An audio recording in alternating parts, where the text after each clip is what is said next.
पटाखा किसी का भी हो, धमाका तो डीजे मनीष बाबू का ही होगा।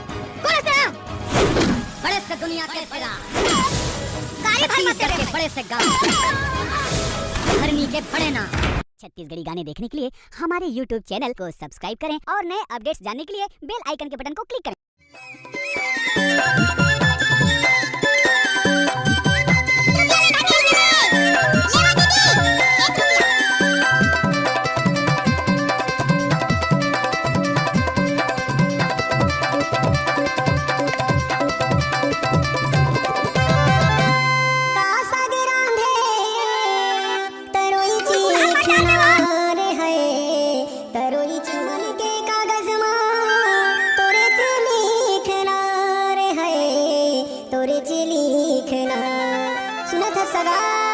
ए जहुरिया के बोली रे हिलू हिलू मारे मोर जिउराला, ए जहुरिया के बोली रे हिलू हिलू मारे मोर जिउराला, ए जहुरिया के बोली रे हिलू हिलू मारे मोर जिउराला, हिलू हिलू मारे मोर जिउराला, हिलू हिलू मारे मोर जिउराला, हिलू हिलू मारे मोर जिउराला, हिलू हिलू मारे।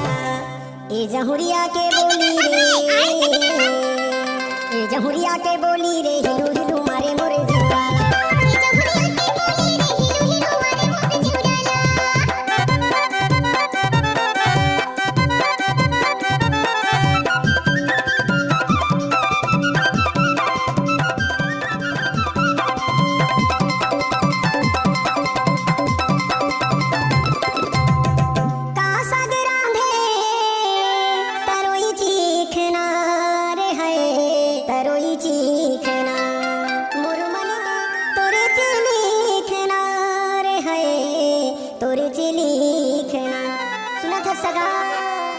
ए जहुरिया के बोली रे हिलू हिलू मारे मोर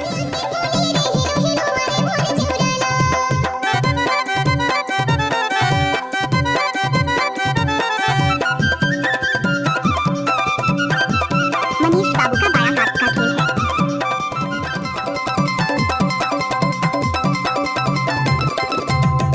पीपर पाना प्यूरा पड़ गे रे है, प्यूरा पड़ गे तोर सुरता मारानी जीवरा जर गे रे है। का कहो रे बरबट्टी मुके कमर ना हिले तो हिला दूं, बहुत छड़िया कौन सा गाना बजा दूं तुम्हारे मोरे जीवराला।